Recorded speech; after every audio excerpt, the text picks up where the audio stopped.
우리가 주의 말씀 다시 한번 나누면서 기억하고 또 한 주간 또 주의 말씀을 동행하는 그런 한 날의 시작이 되면 좋겠습니다. 어제 우리 본문의 말씀을 가지고 여섯째 나팔의 심판의 재앙을 지난 뒤에 남아있는 자들의 반응을 살펴봤었습니다. 그것은 다른 것이 아니라 회개하지 아니하였다라는 거죠. 우리가 읽은 20절과 21절에 그 반응이 나와 있는데 거듭 회개하지 아니하였다는 사실들이 반복되고 있습니다. 특별히 20절에 손으로 행한 일을 회개하지 않았다라고 할 때 이때 손의 행위는 나눴던 말씀처럼 삶 그 전체를 말하는 것이죠. 회개하지 아니하였다는 말 안에도 좀 더 적극적인 저항의 의미가 있었습니다. 그러니 바꿔보면 회개를 거부했다라고 말하는 것입니다.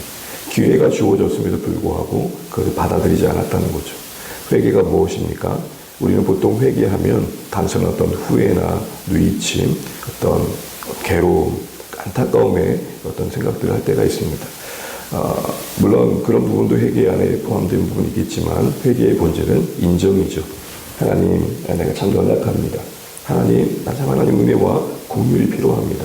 그래서 하나님을 향해 돌이킨 마음과 그에 뒤따르는 어떤 생각과 삶의 변화들이 바로 회개의 모습일 것입니다.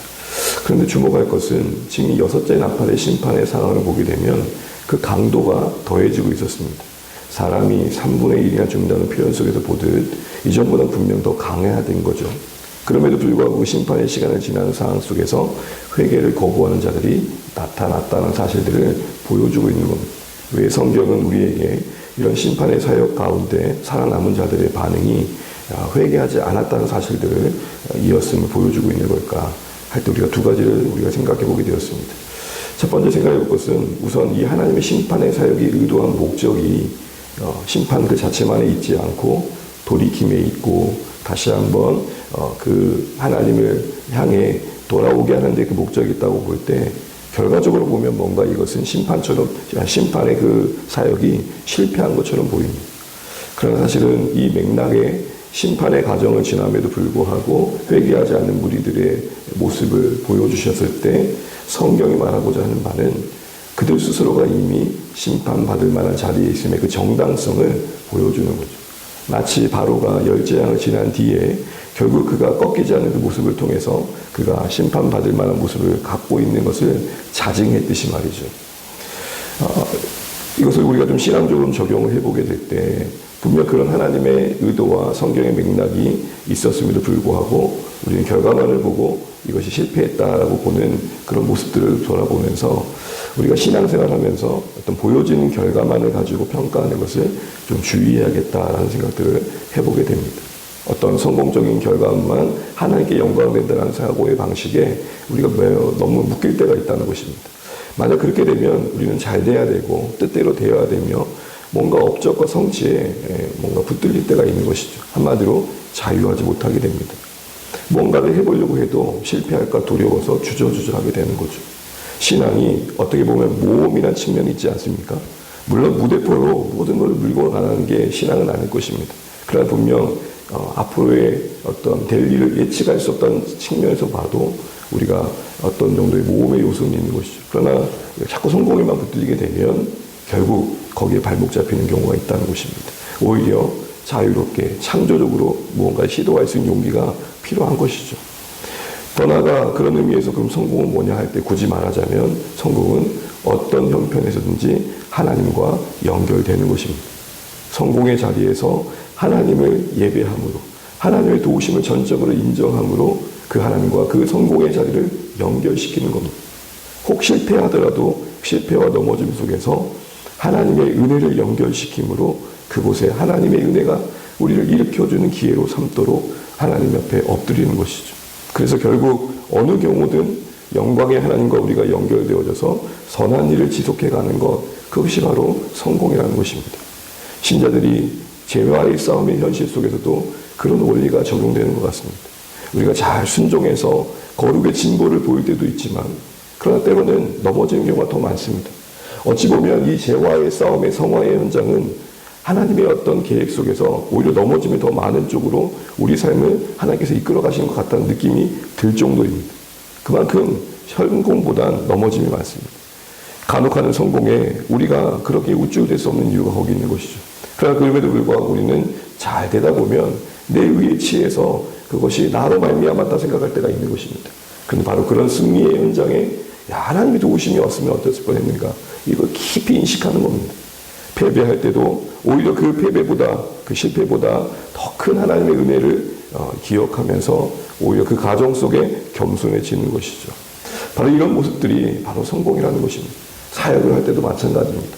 사역 현장에서도 우리는 기억할 것은 성공과 실패의 관점이 아니라 내가 하나님의 일에 참여하고 있다는 것 자체가 성공이라는 것입니다. 평생 기회가 주어져도 나만을 위해 살 수밖에 없던 내 인생인데 참 내가 그래도 하나님의 은혜 안에서 이렇게 주를 위해 살 수 있는 그런 삶이 있구나, 삶을 살아갈 수 있는 기회가 주어졌구나, 그런 감사의 마음인 거죠. 그래서 결과를 뛰어넘어서 우리가 하나님의 마음으로 하나님의 일에 함께하는 것 자체가 성공이다, 이런 관점이 있을 때에 우리는 좀 더 자유롭게, 좀 더 하나님의 일하심의 본질에 가까운 모습으로 참여할 수 있는 것이죠. 그래서 우리가 전도의 경우에도 전도자의 발걸음이 아는 것은 그 결과가 아니라 전도자의 마음 때문이라는 걸 기억할 필요가 있는 것입니다. 두 번째 기억해야 될 것은 완고함에 대한 주의입니다. 우리 20절 말씀 다시 보시게 되면 20절에 어제 말씀드렸던 것처럼 오히려라는 말을 좀 주목해 보시죠. 오히려라는 말이 무슨 말입니까? 그렇게 심판이 엄함에도 불구하고, 그런 중에도 살아났음에도 불구하고, 어떤 기회가 주어진 상황에서도 그들의 반응이 오히려 더 한 걸음 더 나아갔다는 것이죠. 그 걸음이 하나님을 대적하는 쪽으로 나아갔다는 것. 하나님을 부인할 뿐만 아니라 하나님이 싫어하시는 귀신과 우상을 섬기는 쪽으로 선택되어져 갔다라는 것이죠. 여기서 우리는 뭘 보게 됩니까? 그만큼 사람 안에 역사하는 죄가 참 심각하다라는 것을 드러내주고 있는 것을 보게 됩니다. 물론 직접적으로는 심판의 대상이 되고 있는 하나님을 부정하는 이들 비신자들 안에 일어나는 완고함일 것입니다. 그러나 여러분, 이 완고함은 사실은 우리 안에 역사하고 있는 모습이기도 하다는 것이죠. 완고함이 뭐고 완악함이 뭡니까? 한마디로 수용하지 못하고 거부하고 끝없이 저항하는 마음입니다. 우리 안에 그런 마음이 크든 작든 자리 잡고 있는 것입니다. 그런 상황 속에서 오늘 이 말씀은 교회에게 무엇을 보여줄까? 무엇보다도 우선 그렇게 끝없이 저항하는 세상의 모습, 그런 심판의 재앙을 지남에도 굴복하지 않은 그들의 모습에서 되려 핍박받고 있는 현실에 던져진 건 맞지만 그래도 하나님을 인정하고 있는, 연약하지만 그래도 하나님 편에 서 있는 자신들의 삶이 참 복되구나라는 것들을 깨닫게 하는 데 있을 것입니다. 그래도 우리가 하나님을 의지하고 하나님을 믿는 자리에 있다는 게 은혜구나, 우리의 스스로의 힘으로 노력으로 설 수 있는 자리가 아니구나 라는 것도 알게 하시는 데 있을 것입니다. 더 나아가 신앙의 현실에 우리도 동일하게 이런 완고함에 걸려 넘어지지 않도록 주의하는 데 있지 않겠습니까? 이 완악함이 우리 안에 재앙의 씨앗을 뿌려서 원치 않은 열매를 거둘 수 있다는 것을 알게 하는 데 그 목적이 있을 겁니다. 그래서 성경에는 믿는 주의 백성들에게도 시편 말씀에 보면 그렇게 말씀하지 않았습니까?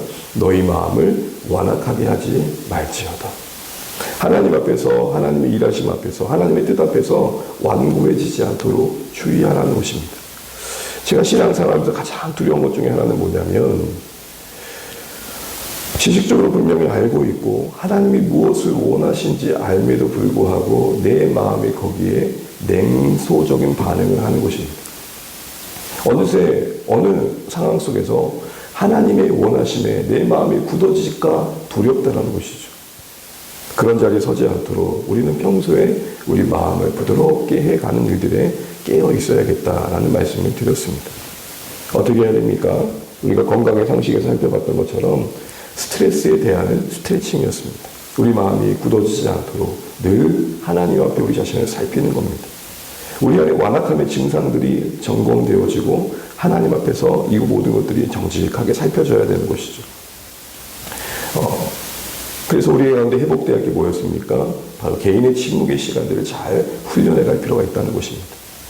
진득하게 하나님 앞에 머무는 시간들을 지켜가다 보면 그 시간들이 우리를 지켜줄 것을 소망해 볼 필요가 있는 것입니다. 말씀 앞에 나 자신을 비춰보는 시간을 기이 여겨야 됩니다. 별거 아닌 것 같지만 그 시간들이 쌓여서 다른 나의 모습들을 만들어가는 것이죠. 하나님의 관점으로 우리 자신을 살피고 인생을 살피고 내 주변을 바라보는 이 안목은 매일매일 훈련되어져야 할 영역이고, 그러기 위해서 말씀을 읽는다는 것은 엄밀히 말하면 내가 읽고는 있지만 읽혀지는 시간이 되어야 한다는 것입니다. 기도하는 것조차도 우리의 강구로만 채울 것이 아니라 하나님께서 내게 무엇을 말씀하신가는 들음의 시간입니다. 기도는 그 성격상 부르짖는 거며 아뢰는 거지만 본질은 듣는 겁니다. 모든 게 듣는 것입니다.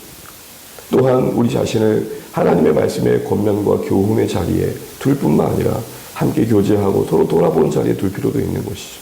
우리는 서로를 통해 우리 자신을 객관화할 수 있는 모습도 있기 때문이고, 또 서로를 통해 하나님께서 붙들어 주심이 그 하나님의 그리스도의 몸으로서 우리를 두신 목적이기 때문이기도 합니다. 더 나아가 우리는 성령의 하나님의 일하심을 사모할 필요가 있습니다.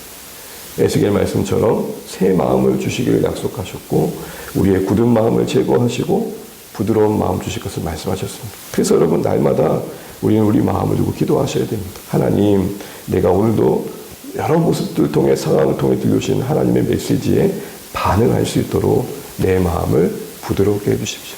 은혜 안에 굳게 해주십시오. 기도할 필요가 있는 것이죠. 조지 뮬러라는 그 위대한 헌신자와 사역자가 했던 고백 하나가 있었습니다.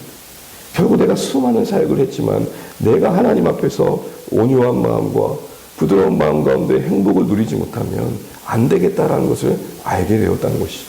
우리가 여러 일들을 할 수 있지만 그 일을 하는 정작 내 자신이 하나님과 함께하고 있지 않다면, 하나님의 은혜를 누리지 못하고 있다면 그것처럼 분행한 일은 없다라는 것입니다.